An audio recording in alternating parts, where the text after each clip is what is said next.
C'est une guerre qui a duré plus de 40 longues années. Une rivalité entre deux hommes et deux entreprises qui a littéralement façonné l'informatique. Le smartphone dans votre poche, l'ordinateur sur lequel vous travaillez, et même chaque icône sur laquelle vous avez cliqué jusqu'à aujourd'hui. Tout ça, c'est le résultat direct de leur affrontement. D'un côté, un gamin de Seattle, programmeur obsessionnel et futur homme le plus riche du monde. De l'autre, un ancien hippie californien qui allait imposer sa vision artistique à la planète tout entière. Sur le papier, tout les oppose. Mais pour bâtir les deux entreprises les plus puissantes de leur époque, les deux hommes vont passer 40 ans à s'entraider, à se copier, mais aussi à se trahir. Deux hommes que la presse a célébrés comme des génies, comme les inventeurs de l'informatique grand public. Sauf qu'en réalité, ni l'un ni l'autre n'a inventé ce qui a fait leur succès. Pour comprendre comment cette guerre a vraiment commencé, il faut revenir avant même le premier Macintosh et avant même Windows. Il faut remonter en 1973, dans un laboratoire dont presque personne n'a entendu parler. On est à Palo Alto et un ingénieur déplace un petit objet sur son bureau. Sur l'écran en face de lui, un curseur suit le mouvement. Des fenêtres s'ouvrent et se referment en un clic. Il y a aussi des icônes, des menus déroulants et même des dossiers. On est bel et bien 1973 et un homme est en train d'utiliser un ordinateur tel qu'on le connaît aujourd'hui. Cet endroit, c'est le Xerox PARC, un centre de recherche financé par un géant de la photocopie qui n'a aucune idée de ce que ses ingénieurs sont en train d'inventer. Ce qu'ils ont entre les mains, c'est tout simplement le futur de l'informatique. L'interface graphique, la souris, l'Ethernet et même le traitement de texte. Des technologies qui représentent des milliards de dollars. Mais de tout ça, Xerox n'en verra jamais le moindre centime. Parce que deux hommes vont venir et tout s'approprier. Bill Gates et Steve Jobs, deux visionnaires, mais peut-être aussi deux des plus grands voleurs de l'histoire de la tech. On est en 1968. Un adolescent et son ami se sont donnés pour mission de pirater le centre informatique local pour s'offrir du temps de calcul gratuit. Le nom des pirates, Bill Gates et Paul Allen. Gates vient d'une famille aisée de Seattle. C'est déjà quelqu'un d'extrêmement intelligent, avec un sens peut-être un peu trop prononcé pour la compétition. Même adolescent, Gates possède une connaissance rare. Il sait faire fonctionner un ordinateur. À l'époque, les ordinateurs, c'était ces machines énormes que les chercheurs utilisaient pour traiter des quantités immenses de données. C'était utilisé par les grandes entreprises ou les gouvernements, et il fallait invoquer les grands génies de la tech pour réussir à les faire fonctionner. En gros, les gens ordinaires ne pouvaient tout simplement pas les utiliser, et encore moins en avoir un chez eux. En fait, à cette époque, le concept d'ordinateur personnel n'existe tout simplement pas. Du moins, jusqu'à ce qu'une entreprise du Nouveau-Mexique lance le premier ordinateur suffisamment petit pour être utilisé par le grand public. Il s'appelle l'Altaïr, et il sort en 1974. C'était une sorte de jouet sophistiqué, mais il faisait pas grand-chose. Il n'y avait pas de terminal, pas de clavier, pas d'écran. En fait, il n'avait rien de ce qu'on associe à un ordinateur aujourd'hui. Et surtout, il n'existe aucun moyen simple de le faire fonctionner si on ne connaît pas le langage assembleur. Quand l'Altaïr sort, Bill Gates est étudiant à l'université d'Harvard. Lui et Paul Allen connaissent l'assembleur et décident de développer un langage de programmation plus accessible pour rendre l'Altaïr utilisable par tous. Ça donne l'Altaïr basique et ils parviennent à le vendre directement aux fabricants de la machine. C'est littéralement la première vente de logiciels pour ordinateur personnel. Et c'est ça qui va inspirer Bill Gates à prendre le plus grand risque de sa vie. Il a que 20 ans et toujours avec Paul Allen, ils fondent une petite entreprise informatique dans un local perdu d'Albuquerque. Ils l'appelleront Microsoft. Gates ne le sait pas encore, mais dans quelques années, il quittera définitivement Harvard pour s'y consacrer à plein temps. Mais les deux amis ne sont pas les seuls dans la course pour rendre l'ordinateur accessible à tous. De l'autre côté du pays, en Californie, l'avenir est imaginé d'une manière complètement différente. Steve Jobs, c'est un étudiant qui a lâché l'université. Il vient de rentrer d'une quête spirituelle en Inde, et à cette époque de sa vie, il fait partie de la mouvance hippie et des modes de vie alternatifs. Il n'a aucune connaissance en informatique, mais par chance, l'un de ses amis est Steve Wozniak, un passionné d'électronique et d'informatique qui, en voyant l'Altaïr, a eu l'idée de construire sa version fait maison. Mais il y a une petite subtilité. Il y a ajouté 2 composants, un clavier et un moniteur. Au lieu de perforer du code sur du clavier, la programmation peut désormais être écrite directement en utilisant les mêmes touches qu'une machine à écrire. En voyant ça, Jobs est immédiatement intrigué. Mais contrairement à Wozniak, il s'intéresse plus à la manière dont ils vont pouvoir vendre ce concept plutôt qu'à la manière dont il fonctionne. C'est donc dans le parfait stéréotype du garage californien qu'une entreprise révolutionnaire est en train de naître. Jobs est convaincu qu'il peut vendre l'ordinateur conçu par Wozniak. Son principal argument, c'est qu'il possède 16 fois la mémoire de l'Altaïr. Mais il mise aussi sur autre chose. Le nom Apple Computer c'était un choix brillant, parce que ça faisait rire les gens et il y avait une sorte de décalage qui démystifiait le mot ordinateur. Mais ils le savent, un nom seul ne suffit pas à vendre, surtout que même avec l'ajout d'un clavier et d'un écran, l'Apple I est un flop. Il va s'en vendre 200 unités à des passionnés d'informatique, mais Jobs et Wozniak ne sont pas prêts d'abandonner.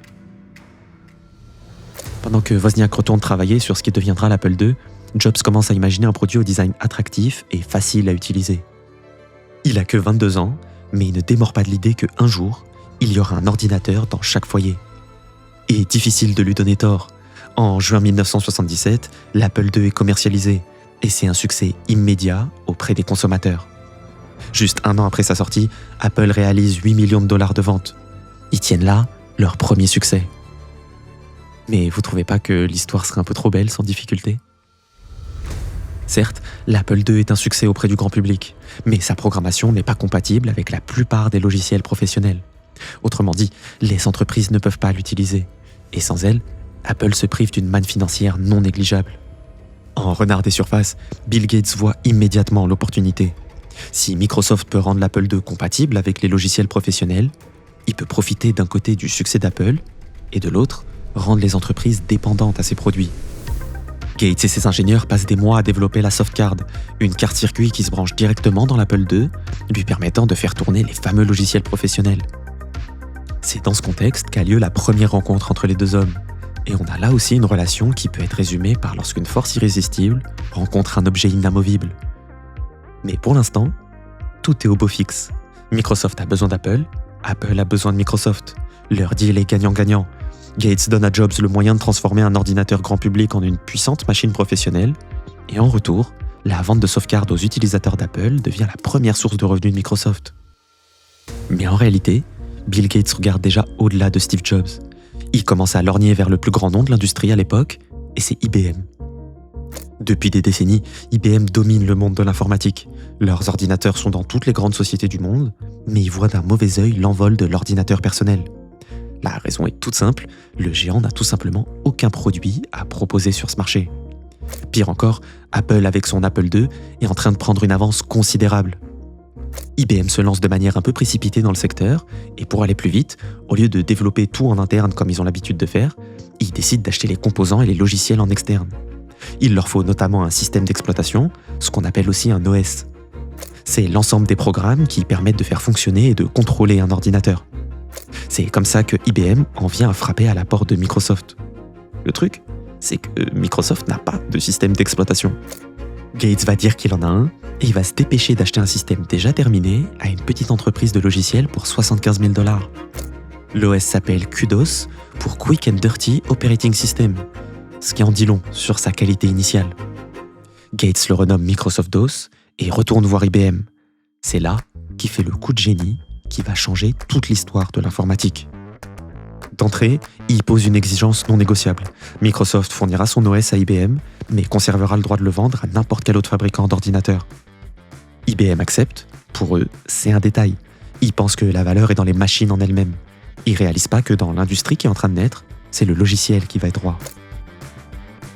C'est probablement le plus grand accord commercial de l'histoire de l'informatique, parce que le PC d'IBM va devenir le standard de l'industrie.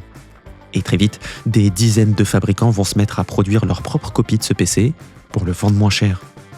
Mais pour que les mêmes logiciels puissent tourner sur toutes les machines, ils auront besoin du même système d'exploitation. Vous le voyez venir, c'est Microsoft DOS. Et rappelez-vous, l'exclusivité n'appartient pas à IBM, mais bien à Microsoft. C'est depuis ce jour que chaque PC vendu dans le monde rapporte de l'argent à Bill Gates. Bon, on a vu Bill Gates et Steve Jobs commencer à construire leurs empires, mais là, faut remonter un petit peu dans le temps pour comprendre ce qui se joue en parallèle. À la fin des années 60, Xerox est un géant. Ils ont inventé la première photocopieuse et ils ont passé la dernière décennie à établir un quasi-monopole. Mais petit à petit, les brevets de Xerox ont fini par expirer, ce qui a permis à des marques japonaises moins chères de venir contester ce monopole. C'est comme ça que la direction de Xerox a donné carte blanche à la direction scientifique pour développer de nouvelles technologies qui seraient capables de maintenir Xerox au sommet. C'est comme ça que Jack Goldman crée en 70 le centre de recherche de Palo Alto, ce qu'on appelle aussi le parc. Il commence à rassembler les esprits les plus brillants du monde de l'informatique, et c'est dans cet environnement hyper stimulant que les chercheurs du parc ont donné naissance à des technologies révolutionnaires.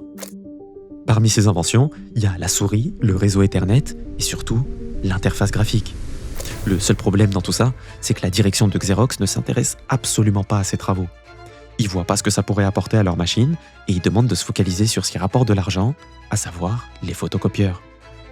Mais pour autant, le parc n'a pas abandonné.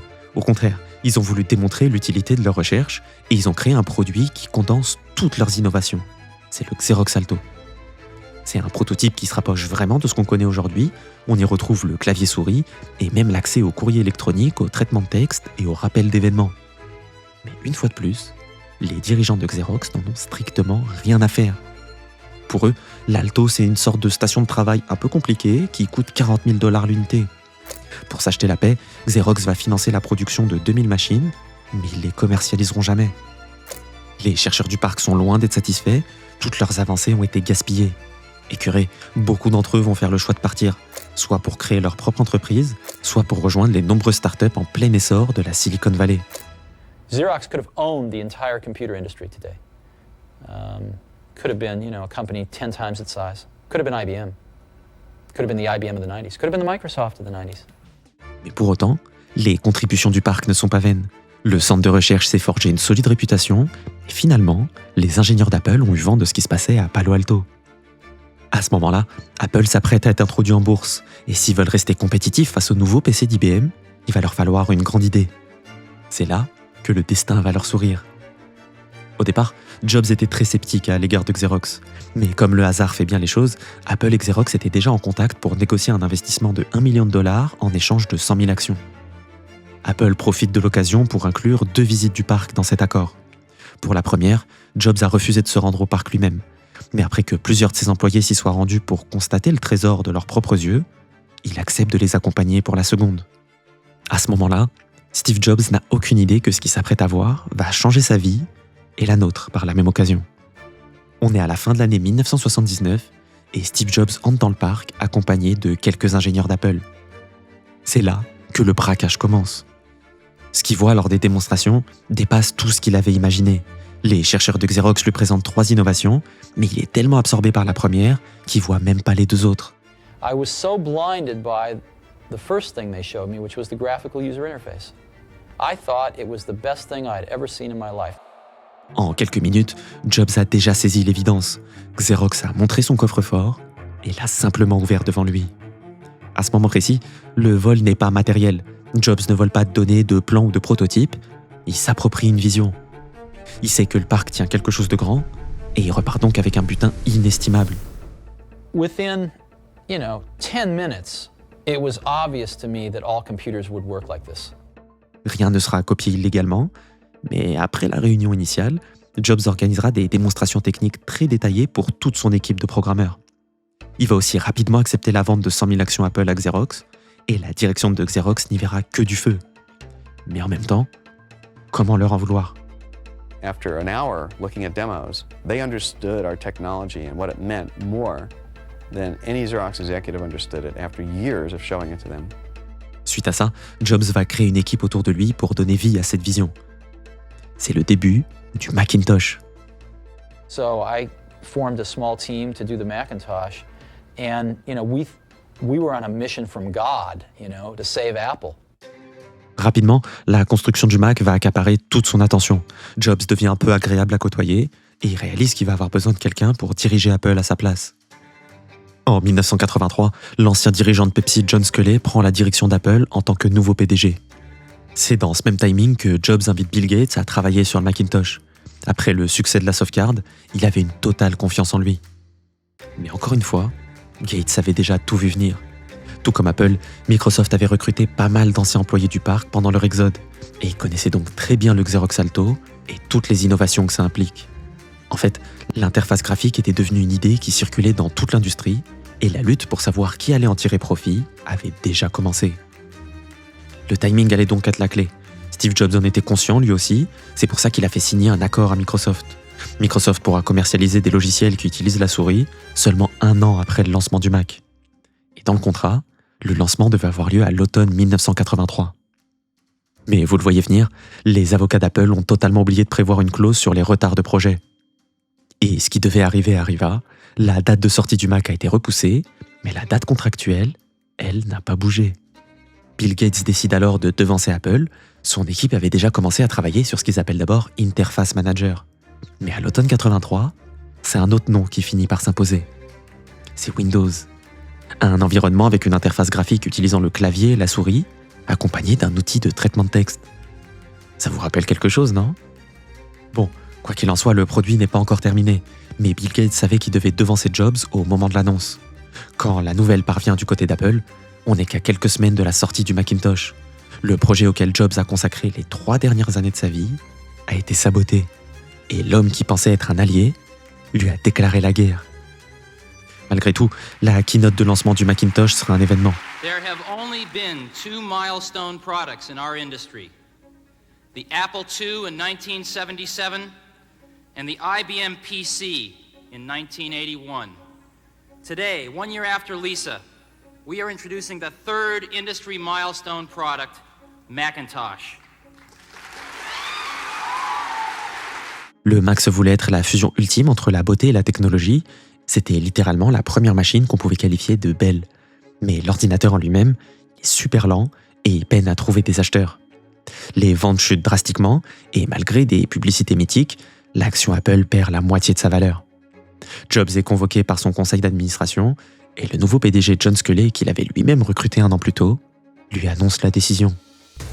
On est en 1985 et Steve Jobs, le fondateur d'Apple Computer, est éjecté de sa propre entreprise. What can I say? I hired the wrong guy. That was Scully? Yeah. And he destroyed everything I'd spent 10 years working for. Pendant ce temps, Bill Gates est inarrêtable. En novembre 85, Microsoft commercialise Windows au monde entier.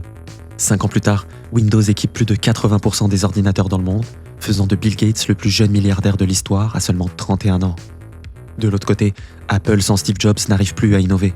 La part de marché chute à 4%, les pertes s'accumulent et la faillite est proche.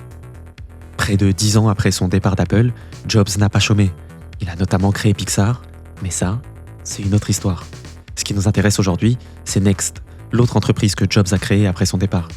Pour la faire courte, Apple va racheter Next pour environ 430 millions de dollars et Jobs va manœuvrer pour reprendre le contrôle d'Apple en tant que PDG par intérim. Mais pour sauver sa pomme, il va devoir faire quelque chose qu'il n'aurait jamais imaginé 10 ans en arrière.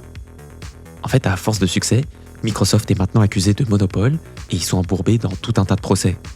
Jobs va faire une proposition à Gates. Si Apple coule, Microsoft n'aura plus aucun concurrent. Il lui demande donc de sauver Apple de la faillite, ce qui pourrait aider Microsoft face à la justice américaine. And if we want to move forward and see Apple healthy and prospering again, we have to let go of a few things here. We have to let go of this notion that for Apple to win, Microsoft has to lose. Okay? Microsoft investit donc 150 millions de dollars dans Apple, et en échange, Apple abandonne aussi son procès contre Microsoft concernant la copie de l'interface du Mac par Windows. À partir de là, Jobs fait ce qu'il a toujours su faire, prendre une technologie et la transformer en quelque chose que le monde entier désire. En 2011, Jobs est atteint d'un cancer du pancréas. Il démissionne de son poste de PDG et sa perte est pleurée dans le monde entier. L'année suivante, Apple deviendra l'entreprise la plus valorisée au monde. Au final, la relation entre Jobs et Gates était quelque chose de très complexe. Ils étaient ensemble à chaque étape du chemin, parfois rivaux, parfois amis. Mais c'est peut-être dans la confrontation que Gates a prononcé la phrase qui résume peut-être le mieux cette histoire. Je pense que c'est plutôt comme si nous avions eu tous les deux ce riche voisin nommé Xerox et que j'avais forcé sa porte pour voler la télévision pour découvrir que Steve l'avait déjà volée. Alors au final, qui est vraiment propriétaire d'une innovation ? Celui qui l'invente ou celui qui comprend comment la rendre accessible à tous ? I mean, Picasso had a saying, he said, good artists copy, great artists steal. And we have, always been shameless about stealing great ideas.